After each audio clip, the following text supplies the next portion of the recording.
Alam po ninyo, for the last February na, 'di ba? Nung binalita ko po 'to nung December, sabi ko, pag-upo ni Donald Trump, January 20 yata, no? January 20 po yata na napaupo si Donald Trump. Hindi po, ano lang, panga,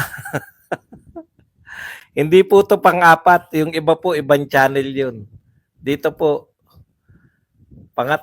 hindi po. Dahil yung isa, si BP Sara lang yun. Siya yung sikat, siya po yung inano natin doon. Okay.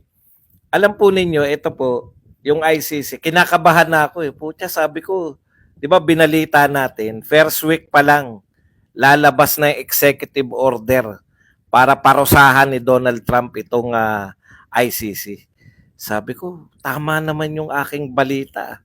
Reuters yung aking pinagkunan. BBC, Reuters, mga sikat na ano yan, reputable na news organization. Bakit wala pa kaya executive order ni ano? Baka na fake news ako ganito po yung nangyari, no? Binalita ko rin po na isa sa batas nila. Yung lower house po o yung House of Representatives na United States, isasak nila yung parusa dito sa ICC. Pero ang nangyari po pala doon, dahil nawala na sa balita, hinarang po sa Senado ng mga Democrats. Marami pa pong Democrats sa Senado. Hinarang po nila yung pong batas na magpaparusa dito sa ICC. Ngayon sabi ko executive order na lang kasi hindi na balita to, hindi po na balita na hinarang eh. Kala ko bakit kaya? Baka nawala na sila ng interest sa ICC.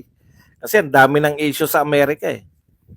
Ngayon po, hinihintay pala ni regalo pala to. Regalo ni Donald Trump kay Benjamin Netanyahu, ito pong Prime Minister ng Israel, sa pagdalaw po ni Netanyahu sa United States of America, yun palang regalo ni Donald Trump, executive order na magpaparusa dito po sa ICC. No, bakit po? Bakit po pabor kay Netanyahu? Kasi isa po sa ikinagalit ng United States dito sa ICC, yung pag-i-issue ng warrant of arrest kay Benjamin Netanyahu na Prime Minister ng Israel. Sabi ng United States, sumusobra na makapangyarihan nyo, hindi na nga member yung Israel. Pati yung Amerika, hindi naman member ng ICC. Pero patuloy nyo nang iniimbestigahan.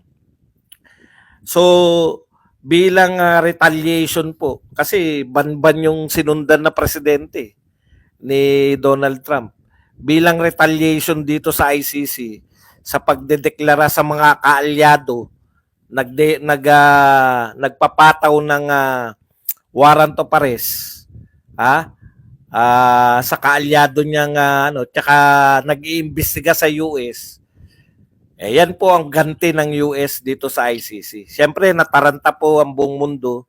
Pasensya na po kayo, medyo taliwas po to sa mga kasi ang Pilipinas may sarili tayong mundo. Buong mundo po na-shock dito, no? Buong mundo po nagre-react kaya medyo bibigyan lang po natin kayo ng kaunting balita naman sa daigdig. Baka nakakalimot tayo. Directly, apektado rin po tayo rito, no? Kasi po, una, ano po yung parusa o sanction? Ayan, pinipress po lahat. Dati po, mga piling tao lang. Ngayon po, naka-freeze po lahat ng pag-aari ng ICC sa United States. Bawal pong bumiyahe lahat ng mga tauhan o mga personnel ng ICC sa United States. Badong, United States lang pala eh. 'Di ba? Ang dami naman bansa. Hindi po ganoon 'yun. Pag sinabi po na United States na freeze yung asset nila, lahat po ng bangko, no? Ito, nakuha ko tong impormasyon na to dun sa balita na mga dati pa. Pag sinabi na US na sanction yan, yung freeze yung pera nyo, lahat po ng bangko na may transaksyon sa US, kinakailangan sumunod. Halos lahat po ng bangko may transaksyon sa US eh. So buong mundo po yung pagpipres ng asset na yan. No? Buong mundo, tapos yung mga kaalyado niya, syempre tatalima din doon sa travel ban dito sa mga ICC. Okay. Mamaya na epekto sa Pilipinas ha. Dito muna tayo ha. So ano talaga ang mangyayari, Badong? Ito naman po yung immediate. Ang immediate effect po niyan, isa po sa pinakamalakas na bansa na kaalyado ng United States. Kasi karamihan po ng makapangyarihang bansa, China, Russia, United States, hindi po member ng ICC, no?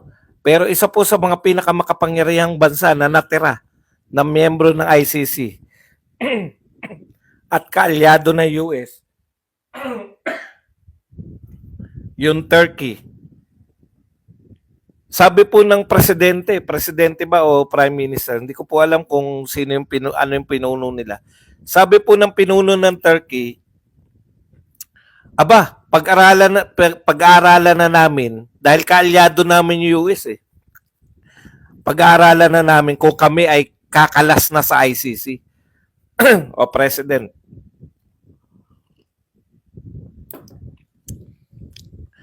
Presidente po ng Turkey nagsabi, pag-aaralan na nila kung susunod na silang bumaklas sa ICC. Yun po yung epekto ng sanction na ito. Hindi po basta-basta, no? Yung sanction na to ng US. Paano po ito makaka-apekto sa Pilipinas? Kasama po sa bibigyan po ng parusa ni Donald Trump, hindi na po makakapag-travel sa Amerika. Yun pong mga nakikipagtulungan sa investigasyon ng ICC, no? Kaya kayo yung mga tuwan-tuwa na nagbibigay tulong sa ICC, ihanda nyo na yung sarili nyo na maban kayo sa USA. O yan po. Sumulat po kayo kay Donald Trump. Sabihin nyo, ito yung mga taong nakikipagtulungan sa ICC. Sino-sino yung mga yan? Yan sila Laila de Lima, sila Trillanes, lahat po ng mga Pilipinong nakikipagtulungan sa ICC. I-submit nyo po. Mahihilig pa naman pumunta ng Amerika yung mga karamihan dyan. I-submit nyo po kay Donald Trump yung mga pangalan ng mga yan na masanction din yung mga yan at hindi na makapag-travel sa Amerika. Tuwan-tuwa ako. Yung mga pinagmamalaki po yung ICC, alam nyo po ang problema ng ICC. Ang presidente pala ng ICC ngayon ay isang Hapon. No? Sabi ng ICC president, putya, delikado yung operation namin dahil fresh yung mga funds. Yari kami. Yan po. Pinagmamalaki nyo na dadakip kay, may nalalaman pa kayo Interpol ha. Papadakip nyo ha. Problema po ng ICC ngayon yung operation nila. Uunahin pa ba Pilipinas? Unahin pa ba si Duterte? Sabihin pa ng ICC, ungas ba kayo? Dami na namin problema eh. Papasukin pa namin yung Pilipinas. Hindi nyo nga mapasuko yung mga Duterte diyan eh.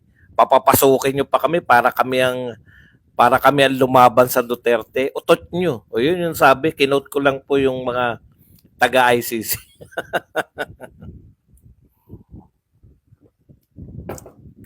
Pati USAID. Naku, yung USAID pala na yan eh. Kung saan-saan pala napupunta yung pondo niyan.